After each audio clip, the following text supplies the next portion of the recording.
कराची में एक और बेंतहा जिनसी दरिंदगी का निशाना बन गई।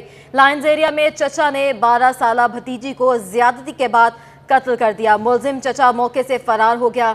वालिद की मुद्दत में मुकदमा दर्ज कर लिया गया है। मुलजिम की तलाश जारी है। बच्ची की नमाज जनाजा असर के बाद अदा की जाएगी। बात करेंगे सऊद बिन मुर्तज़ा से। सऊद, बताइएगा।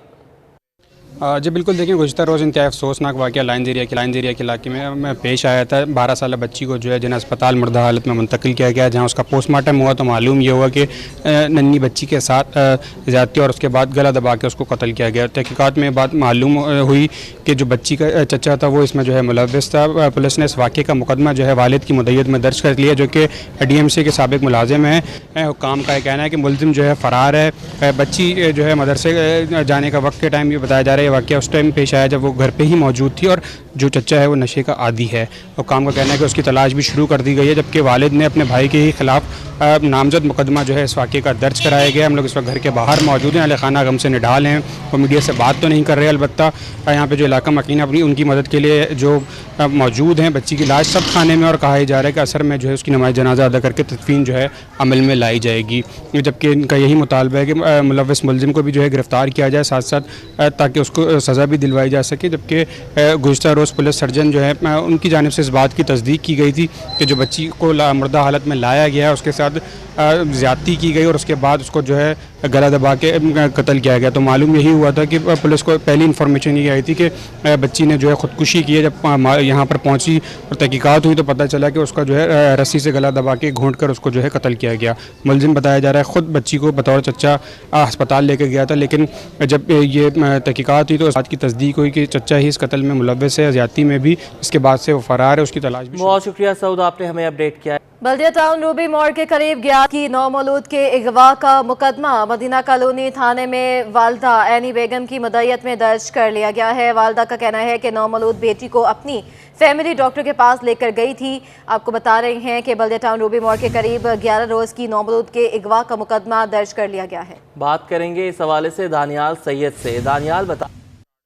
जी बिल्कुल, हम इस वक्त मौजूद हैं कराची के इलाके बल्दिया मुशर्रफ कॉलोनी में, जहाँ गुज़िश्ता रोज़ ये वाक़या रूनुमा हुआ था। 11 दिन की नौमौलूद बच्ची को अगवा किया गया।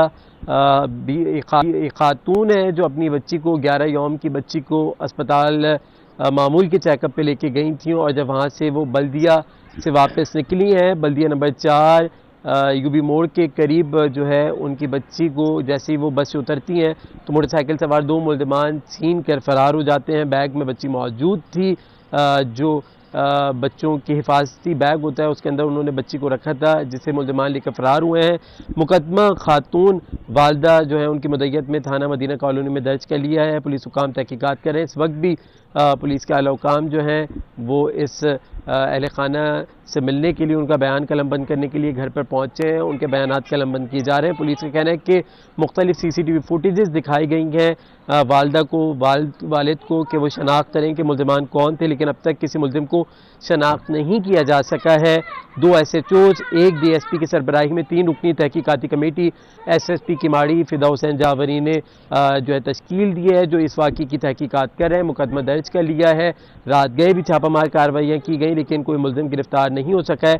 कुछ अहले मोहल्ला हमारे साथ मौजूद हैं, उनसे मज़ीद जानते हैं, जो रिश्तेदार भी हैं इस घर वालों की। बताइएगा क्या कहना चाहेंगे इस वाक़े के हवाले से? बस क्या कहना चाहेंगे, ये बहुत अफसोसनाक वाक़या है जो इनके साथ सानिया पेश आया। तो आला हुकाम से यही अपील करेंगे कि वो जल्द से जल्द इसको बाजियाब कराएं। पुलिस कोऑपरेट कर रही है, अच्छी बात है, और बस इनका मसला हल हो जाए। आप क्या कहना चाहेंगे? बच्ची 11 दिन की है जिसे अगवा किया गया, क्या कहना चाहेंगे आप? अफसोसनाक वाक़या है, ये तो अफसोस ही कर सकते हैं और तो हम कुछ नहीं कर सकते हैं। जी, ये अहले मोहल्ला भी हैं, रिश्तेदार भी हैं जो इस वक्त मौके पर मौजूद हैं। पुलिस इस वक्त घर पर पहुंची है। मुतासरा वालदा और वालिद जो हैं उनके बयानात कलमबंद किए जा रहे हैं। पुलिस का कहना है कि शकू शुबहात इस वाक़े में नज़र आ रहे हैं, जिनको टेक्निकल बुनियादों पर चेक किया जा रहा है। अभी तक कोई सुराग नहीं लगा है।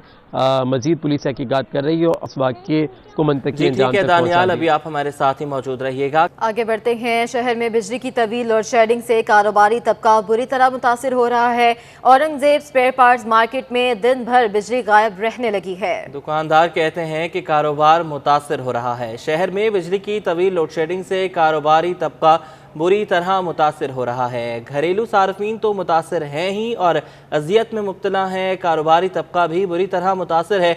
औरंगजेब स्पेयर पार्ट्स मार्केट में दिन भर बिजली गायब रहने लगी है। बात करेंगे हबीब खान से। हबीब, बताइएगा क्या कहते हैं दुकानदार।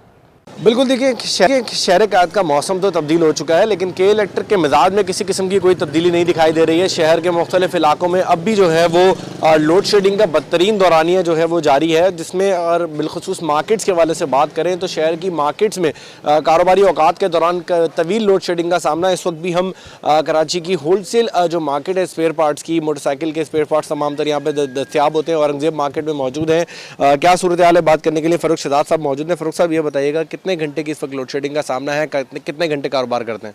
अस्सलाम वालेकुम सर, यहाँ पर लोड शेडिंग तो हमारी जो है ना, इन्होंने नया शेड्यूल दिया अभी 3 दिन पहले। तो वो शेड्यूल ये दिया कि हमारी का आपको पता होगा कराची की ज़्यादातर मार्केटें जो है 12 बजे के बाद खुलती हैं। तो इन्होंने 12 बजे से लोड शेडिंग होगी और वो 3 बजे तक चलेगी। फिर उसके बाद 3 बजे लाइट आएगी और 4:30 बजे तक देंगे, 1.5 घंटा देंगे। फिर 4:30 बजे से लेकर और 7:30 बजे तक जो है वो लोड शेडिंग होगी। मकसद है कि हम 8 घंटे जो काम करेंगे उसमें हमें सिर्फ 1.5 घंटा ये लोग लाइट देंगे और उसके बाद जो है ना, ये आप समझ लें कि कितने घंटे बनते हैं उसमें लाइट नहीं है। और ये तो यहाँ पर जनरेटर का कोई बिजनेस चल रहा है, तो जनरेटर की हम लाइन ले रहे हैं। बिल्कुल, फ़ारूक शहजाद साहब इस वक्त हमारे साथ मौजूद थे और उनका यही कहना है कि कारोबार के दौरान मुश्किल से 8 घंटे के लिए जो है वो मार्केट खुलती है और उसमें 1.5 घंटा जो है वो सिर्फ और सिर्फ बिजली फराम की जा रही है कि इलेक्ट्रिक की जानिब से, जबकि 100% जो 100% इस इलाके से है वो बिल अदायगी की जा रही है। 3-3 घंटे की जो है वो तवील लोड शेडिंग का सामना है, जिसमें सुबह 12 बजे से दोपहर 3 बजे तक और उसके बाद शाम 4:30 बजे से शाम 7:30 बजे तक बिजली जो है वो इस मार्केट में गायब रहती है। दुकानदारों और मार्केट एसोसिएशन की तरफ से बस यही मुतालबा है कि जिस जगह से 100% लोड शेडिंग बिलिंग अदा की जा रही है तो उस इलाके को मुस्तस्ना करार दिया जाए और लोड शेडिंग की सूरत हाल में बेहतरी लाई जाए। हबीब खान, अपडेट करने के लिए। सिंध हाई कोर्ट में बिजली के बिल्स में म्यूनिसिपल टैक्स शामिल करने के केस में अदालती मुआवन साबिक अटॉर्नी जनरल खालिद जावेद ने KMC टैक्स पर अहम सवालात उठा दिए हैं। उनका कहना था कि बल्दियाती इलेक्शन की तारीख का ऐलान हो चुका है। इस तरह के पॉलिसी फैसले बड़े फैसले होते हैं जो मुंतखब बॉडी को ही करने चाहिए। बिजली बिलों में म्यूनिसिपल टैक्स लगाने के खिलाफ जमात इस्लामी की दरख्वास्त पर समाअत हुई। अदालती मुआविन साबिक अटॉर्नी जनरल खालिद जावेद ने KMC टैक्स पर सवालात उठाते हुए कहा कि इस वक्त कोई मुंतखब बॉडी नहीं बल्कि निगरां एडमिनिस्ट्रेटर हैं। ये सवाल भी अहम है कि क्या निगरां या आर्जी एडमिनिस्ट्रेटर पॉलिसी फैसले कर सकता है। उनका कहना था कि बल्दियाती इलेक्शन की तारीख का ऐलान हो चुका है, ये फैसला मुंतखब बॉडी को ही करना चाहिए। मुनीर मलिक ने कहा कि KMC ने टैक्स वसूली को चैलेंज करने की दरख्वास्त पर ताहाल जवाब जमा नहीं कराया। अदालत ने KMC के वकला को तैयारी करके आने और टैक्स निफाज से मुतालिक दरख्वास्त पर भी तहरीरी हुक्मनामा जमा करवाने का हुक्म दिया और समाअत 13 दिसंबर तक मुलतवी कर दी।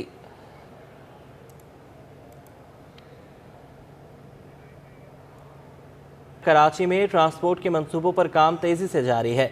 ग्रीन लाइन और ऑरेंज लाइन बसें चलने के बाद रेड लाइन पर भी काम शुरू हो गया है।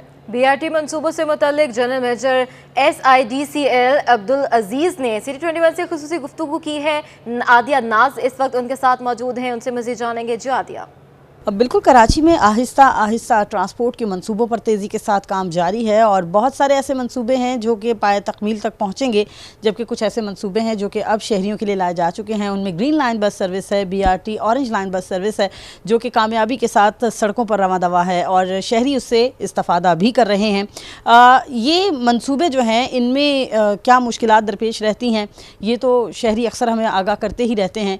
ऑरेंज लाइन बस सर्विस के हवाले से अगर बात करें तो बहुत से लोग ये फरमाइश फरमाइश करते हैं कि इस मंसूबे को बढ़ा दिया जाए। तो हमारे साथ SIDCL के जनरल मैनेजर ऑपरेशन अब्दुल अजीज़ साहब मौजूद हैं, उनसे जानते हैं जो कि इन मंसूबों को देख भी रहे हैं, इस सिस्टम को सबको। अस्सलाम वालेकुम सर। वालेकुम सलाम। अच्छा, लोग हमसे ये कहते हैं, अक्सर हम भी जाके बात करते हैं, ऑरेंज लाइन हो तो वो ये कहते हैं ग्रीन लाइन तो चलें ठीक है, वो बिल्कुल अच्छे ट्रैक पे चल रहा है, ऑरेंज लाइन का मंसूबा जो है 3.8 बहुत कम है, उसको बढ़ाने का है मंसूबा कुछ? जी देखें, ये हम लोग जो काम कर रहे हैं ना, हम जो जापान के साथ हमारी एक स्टडी हुई थी 2012-13 में, हम उसको इम्प्लीमेंट कर रहे हैं। उसमें ये था कि एक 4 किलोमीटर का ट्रैक हमें बनाना था, जो हमने बना दिया। अब इसकी हम इंटीग्रेशन पे काम कर रहे हैं गवर्नमेंट ऑफ सिंध के साथ मिलके, मगर इम्प्लीमेंट हम लोग कर रहे हैं इसको।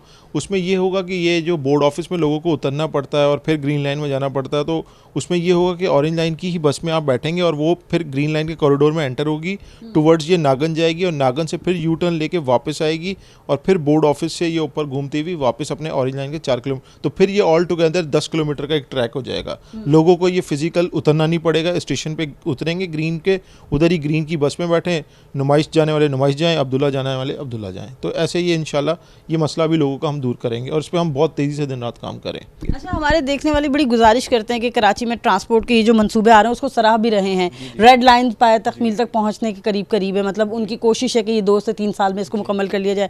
मजीद कोई 2-4 मंसूबे ऐसे हैं जो आप शहरियों को बता सकें कहाँ से कहाँ तक का है, जैसे येलो लाइन है, ब्लू लाइन है? देखें, जो अभी जो गवर्नमेंट ऑफ सिंध आगे 2 और मंसूबे बड़े ला रही है, एक तो रेड लाइन है, बहुत तेज़ी से उस पर काम चल रहा है, एयरपोर्ट से लेके वो भी नुमाइश तक आएगी और फिर टावर तक जाएगी। उसके अलावा जो एक बड़ा मंसूबा है वो येलो लाइन का है, उस पर बड़ी तेज़ी से काम चल रहा है, उसका आजकल डिटेल डिज़ाइन हो रहा है। वो आपको इधर से 8000 रोड जो है कुरंगी में, वो दाऊद चुरंगी से चलेगी, 8000 रोड से लेती हुई FTC से मुड़ती हुई आपको नुमाइश पे लेके आएगी। तो नुमाइश एक ऐसा हब होगा जहाँ पे लोग ग्रीन से रेड से आ सकेंगे, येलो से, और पूरे शहर में बढ़ जाएंगे, इधर आके चेंज कर सकेंगे। जी बिल्कुल कराची वालों, ये कोई एक मंसूबा नहीं है, बहुत से मंसूबे हैं और वो आप ही के लिए हैं। डेफिनेटली आइंदा आने वाले दिनों में कराची वालों को ट्रांसपोर्ट में बहुत सारी तब्दीलियां देखने को मिलेंगी। वो बसें जो कि अमूमन हम ये कहते हैं टूटी फूटी बसें हैं, छत पे बैठ कर सफ़र करना पड़ता है, शायद इनसे आपको छुटकारा मिल जाए। उसकी वजह यही है कि BRT आदिया नाज अपडेट कर रही थी। डेंगू केसेस में कमी आने लगी है। सुबह सिंध में 24 घंटों के दौरान डेंगू के 40 केसेस रिपोर्ट हुए हैं, जिनमें से 13 मरीजों के ताल्लुक कराची से है। महकमे सेहत सिंध के मुताबिक 24 घंटों के दौरान कराची के जिला शर्की से 4, वस्ती से 3, कुरंगी और जिला जनूबी से 2-2, जबकि गरबी और किमाड़ी से डेंगू का 1-1 केस रिपोर्ट हुआ है। सिंध के दीगर अजला हैदराबाद में 21, जामशोरो में 2, सक्खर में 1 शख्स डेंगू वायरस का शिकार हुआ है। सूबे में रवा माह डेंगू केसेस की तादाद 56 हो गई है। रवा साल 22,626 केसेस सामने आ चुके, जबकि कराची के 16,358 केसेस शामिल हैं।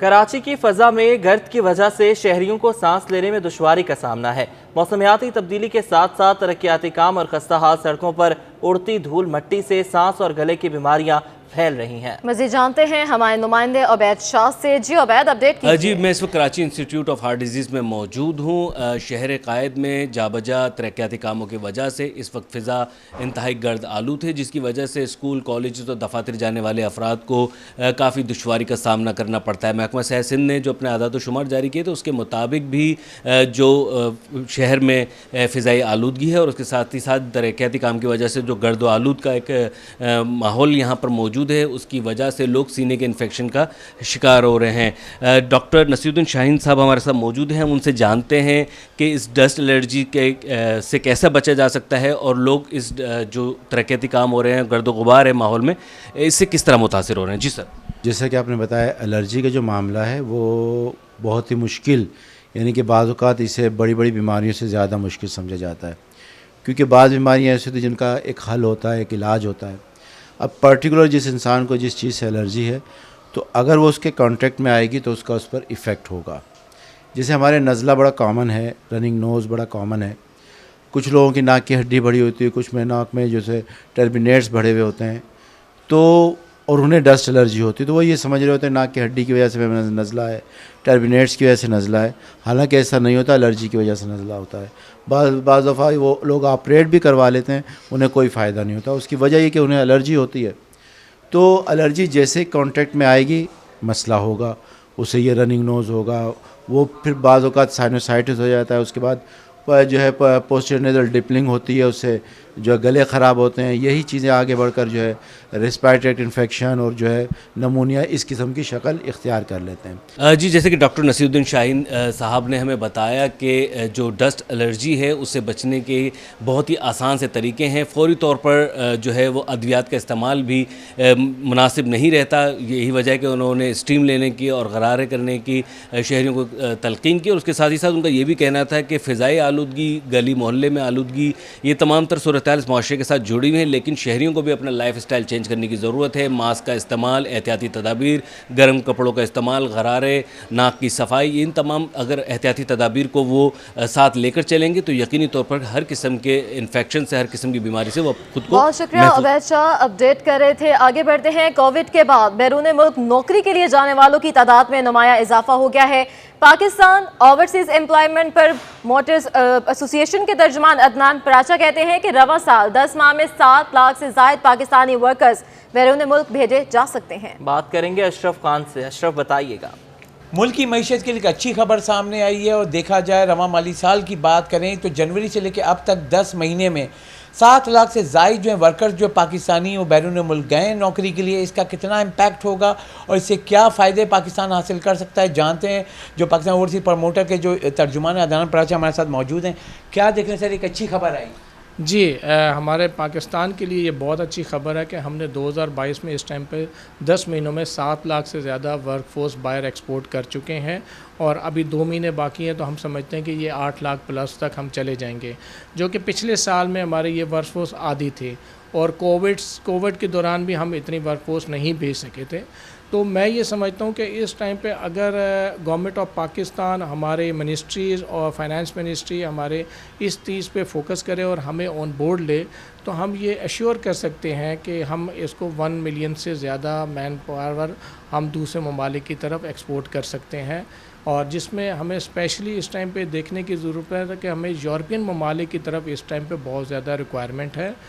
यूरोप के अंदर तकरीबन 2 मिलियन के करीब रिक्वायरमेंट है। हमारे यूके वाली साइड पे हमारे डॉक्टर्स और पैरामेडिकल स्टाफ की 10 से 15 हज़ार लोगों की वहाँ पे रिक्वायरमेंट है, हमें उसको फुलफ़िल करने की ज़रूरत है। और गल्फ़ स्टेट्स के अंदर भी हमारे बहुत अच्छे मौक़े कतर और सऊदी अरेबिया की तरफ से आने की तवक्को है, जिसको हम पूरा करना चाहते हैं। जजान साहब, अगर हम देखें जो बैरूनी मुल्क पाकिस्तानी जो काम करते हैं तकरीबन 1 करोड़ से ज़ायद हैं।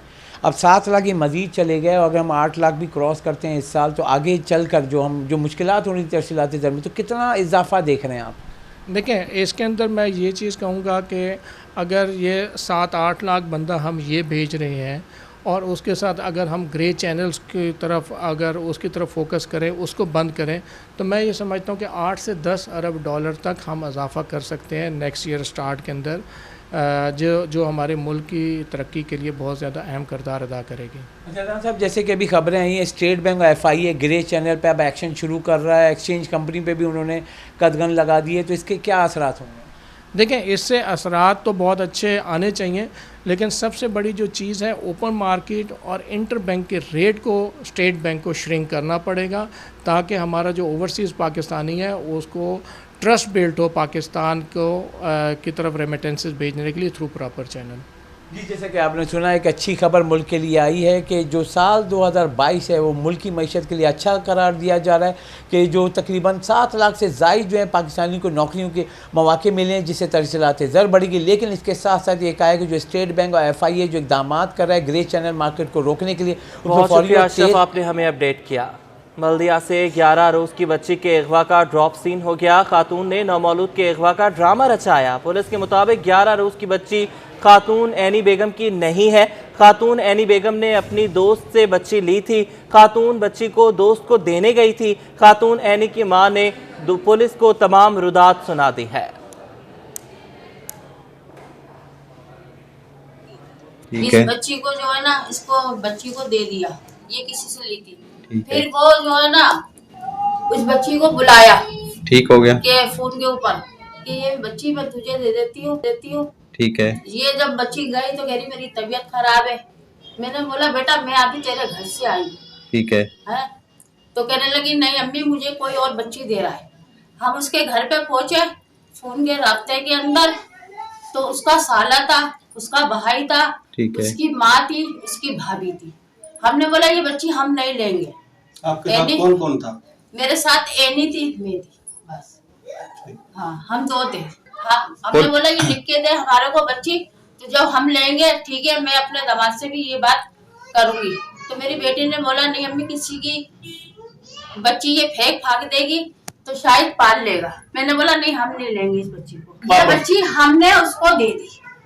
कौन कौन गया था? बच्ची कौन कौन देने गया था? कोई भी नहीं, सिर्फ वो थी, उसकी माँ थी, मैं थी। मैंने उसको बच्ची वहाँ पे पहाड़ी पे दे दी। वो नहीं है जंगल स्कूल? जंगल स्कूल। हाँ, कल वहाँ पे दे दी। कितने बजे? आप किस में गई? ये मेरे ख्याल से मैं तो कल की वहाँ पे गई हुई थी। अच्छा। मैं कल अपनी बेटी के घर पे गई हुई थी। तो नहीं, आपकी बेटी तो यहाँ पे रहती है, दूसरी एक बेटी वहाँ पे रहती है। तो बच्ची यहाँ से उधर गए या बच्ची उस यहाँ से लेके बच्ची गई है। बच्ची को इसको एनी को उसने तड़ी लगाई। तेरे घर पे मैं पुलिस रंजिश लेके आती है। मेरी बच्ची 11 बजे मुझे वहाँ पे मिलनी चाहिए जंगल स्कूल। ठीक है। हाँ, यहाँ से बच्ची अकेली लेके पे देने के लिए आपको दिए पहले, फिर वो आप आ गए? ठीक है। आप दिए, मैंने उसकी माँ को बच्ची दे दी। बयान आपने सुना है। इसी पर मजीद बात करेंगे। हमारे नुमाइंदे दानियाल सैयद हमारे साथ मौजूद हैं। दानियाल, बयान भी सामने आ गया है, क्या मामला है ये तफसीलन बताइएगा।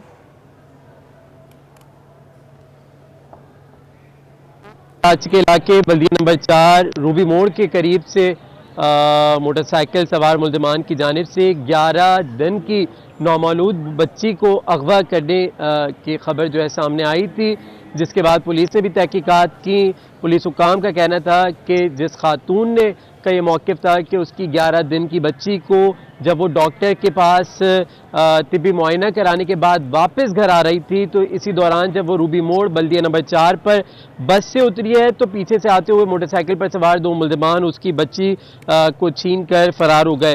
पुलिस ने वाक़ई का मुकदमा दर्ज किया, मुख्तलिफ पहलुओं से तहकीकात की। मुकदमा खातून एनी बेगम की मुद्दत में थाना मदीना कॉलोनी में दर्ज किया था, जिसके बाद पुलिस ने तफसीलात और तहकीकात शुरू की थी। रात गए जब हमारी SSP किमाड़ी फिदा हुसैन जावरी से बात हुई थी तो उनका यही कहना था कि मामला मशकूक है। वालिद और वालदा के बयानात में तजाद सामने आ रहा है। मुख्तलिफ CCTV फुटेज भी इस मुतासरा खातून जिसने बच्ची के अगवा होने का दावा किया था उसको दिखाई गई, लेकिन उसने किसी फुटेज में आने वाले नजर आने वाले अफराद की निशानदेही नहीं की। मुकदमा दर्ज होने के बाद पुलिस एक मरतबा फिर जिस मकाम पर हम मौजूद हैं यहाँ पर पहुंची, जो एनी बेगम का ये घर है। यहाँ पर पुलिस ने इनका जब बयान एक मरतबा फिर से रिकॉर्ड किया तो एनी बेगम की जो वालदा है उनका कहना था कि उनकी यहाँ किसी नवासी की औलाद नहीं हुई। उनकी बेटी ने ये तमाम तर झूठ बोला। उनकी बेटी जो वालदा नानी है उनका ये कहना था कि ये मेरी बेटी अपने शौहर को अपनी तरफ माइल करने के लिए उसने अपने शौहर से कहा था कि उसकी यहाँ बेटी की पैदाइश हुई है, लेकिन बेटी की पैदाइश नहीं हुई थी। एनी बेगम ने अपनी दोस्त से ये 11 दिन की जो बच्ची थी उसको 2 रोज़ के लिए अपने पास लिया था, रखा था। कल ये एनी बेगम उस बच्ची को 11 दिन की जो नौमौलूद बच्ची थी अपनी दोस्त के घर वापस करके घर आई, तो घर आने के बाद उसने अगवा का ड्रामा रचाया था। हम पुलिस ने वीडियो बयानात के बंद कर लिए हैं। वो जो खातून एनी बेगम है उनको और उनके शौहर को बल्दिया मदीना कॉलोनी थाने लेके गए, जहाँ पर उनके बयानात कलमबंद किए जाएंगे। पुलिस हुक्काम का कहना है कि एनी बेगम का जो शौहर है शाहिद, उसने दूसरी शादी कर रखी थी और वो अपनी दूसरी बेगम के साथ रहता था। एनी जो है उनकी पहली ज़ौजा थी, उनसे उनके 4 बच्चे थे। ये जो बच्ची अभी जिसके बारे में कहा गया कि 11 रोज़ की ये बच्ची है, ये इसने सिर्फ ड्रामा इसलिए रचाया कि वो अपने शौहर को अपनी तरफ माइल करना चाहती थी, जिसके बाद से ड्रामा रचाया था। पुलिस तहकीकात कर रही है और पुलिस हुकाम का कहना है कि गलत बयानी करने पर रात से ये स्टोरी जो है वो पूरे मीडिया पे स्प्रेड है और हम ये देख रहे हैं कि झोल बहुत ज़्यादा है कहानी में। खातून ने कहा कि उन्होंने बच्ची को सर्दी से बचाने के लिए बैग में रख लिया, हालांकि कराची में इतनी सर्दी है ही नहीं कि बच्ची को बचाने के लिए आप बैग में डाल लें। साथ ही साथ एक और बात आपने की कि अपने हस्बैंड को माइल करने के लिए जो है उन्होंने किसी और की बच्ची को अगवा करने का और अगवा होने का ड्रामा रचाया। इस कहानी में भी थोड़ा सा झोल नजर आ रहा है। कहीं अगवाकारी का मामला तो नहीं है, दोनों मियाँ बीवी मिले हुए हों और बाद में जो है वो बयानात जो है वो दूसरे दिए जा रहे हैं। जी देखिए, पुलिस मुख्तलिफ जातियों से तहकीकात कर रही है। एनी बेगम की जानिब से जो कहा गया है कि उसने अपनी सहेली से बच्ची को लिया था 2 रोज़ के लिए, उस सहेली का भी बयान कलमबंद किया जाएगा। पुलिस उस खातून को जिसकी असल में बच्ची है उनका बयान भी कलमबंद की जाएगी। मुख्तलिफ जावियों से तहकीकात की जा रही है और SSP किमाड़ी फिरदौस जावरी का कहना है कि वाक़े मुलव्विस अनासिर को सज़ा दी जाएगी। कानून के मुताबिक इनको सज़ा दी जाएगी। ड्रामा, अगवा का ड्रामा क्यों रचाया, इस पर भी तहकीकात की जा रही है। लेकिन ये बच्ची, जिन खातून का कहना था कि उनकी 11 दिन की नौमौलूद बच्ची को अगवा किया गया है, इनकी कोई बच्ची नहीं थी, ना ही इनके घर में कोई ऐसी औलाद जो है वो हुई थी। अपने शौहर को अपनी तरफ माइल करने के लिए ड्रामा रचाया गया, जो खातून की वालदा ने और ख़ुद खातून ने भी ये बयान दिया है। पुलिस दीगर महरिकात के ऊपर भी तहकीकात कर रही है और पुलिस हुकाम का कहना है कि इस वाक़े को जल्द कैफरे किरदार तक मंतकी अंजाम तक पहुँचाया जाएगा और इसमें गलत बयानी जिसने की है खातून ने, उनके खिलाफ भी मुकदमा दर्ज किया जाएगा। अगर की है तहकीकात मुख्तलिफ जावियों से की जा रही है। बहुत शुक्रिया दानियाल सैयद अपडेट करने के लिए। सदर बोल्टन मार्केट रफीक जदौन ने कहा है कि आवाम की कुव्वत खरीद खत्म हो गई है। सीजन के दिनों में भी मार्केटों में सन्नाटा है। बात करेंगे काविश मेमन से, जी बताइएगा। जी बिल्कुल, मुल्क में जहां एक जानिब सियासी तौर पर अदम इस्तेहकाम है तो वहीं पर डॉलर की लड़खड़ाहट से जो ताजिर बरादरी है वो काफ़ी परेशान दिखाई देती है। इस वक्त मैं मौजूद हूं बोल्टन मार्केट में और मार्केट के सदर रफ़ीक जदून साहब मेरे साथ मौजूद हैं। सर बताएं, मार्केट के क्या मसाइल हैं, हर ताजिर परेशान है इस वक्त, बोल्टन मार्केट की क्या सिचुएशन है? बिस्मिल्लाहिर्रहमानिर्रहीम। सबसे पहले तो मैं आपके चैनल को मशकूर हूँ कि हर मुश्किल वक्त में और हर मुश्किल हालात के ऊपर वो आगे ताजरों का व्यू लेती है। इस वक्त पोजीशन ये है कि हम लोग अपने घर के अखराजात पूरे नहीं कर पा रहे हैं। 2 आदमियों की, मैं अपनी ज़ात से बात करता हूँ, 2 आदमियों की फैमिली है, 1000 रुपये का सुबह नाश्ता नहीं आता। अंडे जो हैं वो 300 रुपये दर्जन हो गए हैं। सब्जियाँ कोई भी जो है 100 रुपये से कम की नहीं है। प्याज जो है तकरीबन 180 रुपये के करीब किलो बिक रहा है। ये ज़रूरियात ज़िंदगी हैं। डॉलर की आपने बात किया, डॉलर जो है इस वक्त नापीद है पूरे मुल्क के अंदर। रेट तो 223 रुपये या 224 रुपये का है, लेकिन LC जो है 260 रुपये में भी नहीं खुल रही है। और आप किसी भी करेंसी वाले के डीलर के पास चले जाएं, आप बोले मुझे $100 चाहिए, नहीं मिलेगा। आप कोई और करेंसी मांगे, नहीं मिलेगी। समझ ये नहीं आती है कि वो करेंसी, वो डॉलर, वो कहाँ गया है। क्या वो लोग जो ये कारोबार करते हैं उन्होंने उसको दबा लिया है, मुल्क में नहीं है, उसकी वजह से हमारी जो इम्पोर्ट है वो पोर्ट के ऊपर रुकी हुई है। एक तो डॉलर ना होने की वजह से माल नहीं आ रहा, जो आ भी रहा है वो बाहर नहीं आ रहा, क्योंकि टैक्सेस इतने ज़्यादा उसके ऊपर बढ़े हुए हैं कि कोई आदमी जो है वो अगर वो टैक्स दे के माल को बाहर ले के आए तो जितने का वो ले के आता है उससे 3 गुना ज़्यादा में हमें बाहर पड़ता है।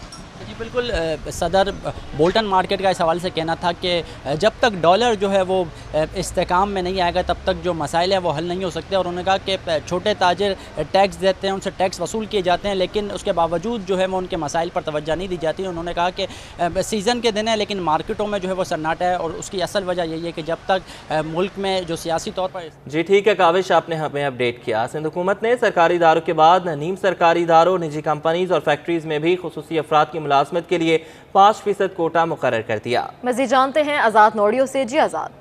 जी बिल्कुल, सिंध सरकार ने सरकारी इदारों के बाद में जो नीम सरकारी इदारे हैं या मुख्तलिफ कंपनीज़ हैं या फैक्ट्रीज़ हैं उनमें जो खुसूसी अफराद हैं जो अहमियत के हामिल हैं उनके लिए जो मुलाजमत है उसमें 5% कोटा मुकर्रर कर दिया है। इस हवाले से बाकायदगी से इनकी जानब से अथॉरिटी कायम कर दी गई है और इसके अलावा बोर्ड ऑफ डायरेक्टर्स भी बना दिया गया है। इस हवाले से हमारे साथ मौजूद हैं मावन ख़ास हैं वज़ीर सिंध के सादिक अली मेमन साहब, जो महकमा खुसूसी अफराद के इनसे जानने की कोशिश करते हैं कि ये इस पर अमल दरामद किस तरह होगा, किस तरह ये जो काविशें कामयाब होंगी। सादिक साहब, आपने अथॉरिटी बना दी, कोटा मुकर्रर कर दी, बोर्ड ऑफ डायरेक्टर बना दिया, इस पर अमल दरामद कैसे यकीनी होगा? देखिए, सबसे पहले तो मैं ये ज़रा क्लियर करना चाहता हूँ कि ये अथॉरिटी अभी नहीं बनी है। ये बेसिकली 2018 में जब डिसेबिलिटी का एक्ट पास किया था सिंध हुकूमत ने, जो कि मैं वाज़ेह करता चलूँ पाकिस्तान में पहली असेंबली है जिसने ये लॉ पास किया था। और ये लॉ जब पास हुआ तो ये लॉ ऐसे पास नहीं हुआ, इसमें सिंध हुकूमत की कमिटमेंट शो होती है, हमारी पीपल्स पार्टी की हुकूमत की कमिटमेंट शो होती है, और इसमें ख़ास तरीके से जो भी इस डिसेबिलिटी के हवाले से इस फील्ड में काम करने वाले हैं उनसे उनसे इनपुट ली गई, हमारे दूसरे लोग इसमें साथ बैठे और एक बड़ा कम्प्रीहेंसिव एक होलिस्टिक लॉ ये बनाया गया और इसको फिर सिंध असेंबली ने 2018 में पास किया गया। इस लॉ में बेसिकली जो पहले एक होता था कि सिर्फ एक छोटा सा डिपार्टमेंट स्पेशल एजुकेशन का होता था जिसके कुछ सेंटर्स चलते थे, लेकिन इस लॉ के तहत अब हम सिर्फ एजुकेशन को नहीं देख रहे, हम एजुकेशन के साथ साथ इनकी शनाख्त को, पहले रजिस्ट्रेशन बहुत ज़रूरी है, उसके बाद इनकी तालीम के साथ साथ हम हुनर को भी देख रहे हैं, उनके साथ साथ उनकी रिहेबिलिटेशन को भी देख रहे हैं, रिहेबिलिटेशन के बाद उनको स्किल्स, वोकेशनल स्किल्स या दूसरी स्किल्स उनको दी जाएं, ताकि अल्टीमेट एम हमारा है खुद मुख्तारी यानी एम्पावरमेंट, क्योंकि हम चाहते हैं कि ये खैरात वाले कॉन्सेप्ट से निकल आएँ और ये खुद मुख्तार हो जाएं, आप खुद अपने जो है खुद अपने रोज़गार के लिए उनको ऐसे मौके मिलने चाहिए, उनके लिए जो भी इन फील्ड्स में, चाहे वो तालीम की शोबा हो, हेल्थ का हो या दूसरे इनके साथ कोई डिस्क्रिमिनेशन ना हो, इनके राइट्स की प्रोटेक्शन हो और इनके लिए आखिर में उनको रोज़गार दिया जाए ताकि एक माशरे का फ़ाल हिस्सा बन सकें।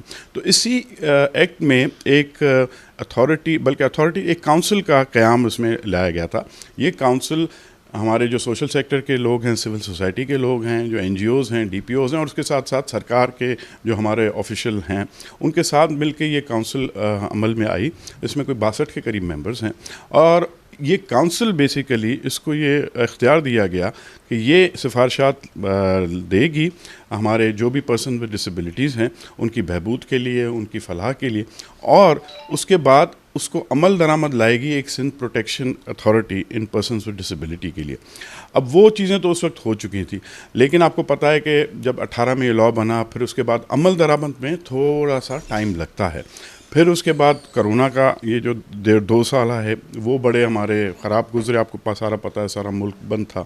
उसके बाद जब वापस इसको शुरू किया गया तो ये सैलाब और इतना जो डैमेजेस हुए उसकी वजह से 3-4-5 महीने निकल गए। तो इस दफ़ा हमने काउंसिल का पहला इजलास भी करवाया है और उसके बाद जो बोर्ड ऑफ गवर्नर्स थे जिसमें हमारे कुछ सरकारी अफसरान हैं और 4 बोर्ड ऑफ गवर्नर्स ऐसे हैं जो कि एक नामवर अपनी फील्ड के उसमें रेप्यूटेबल लोग हों और इसी पर्सन विद डिसेबिलिटीज़ के नुमाइंदे वो इसमें लाए गए हैं, जिसकी नोटिफिकेशन निकल चुकी है।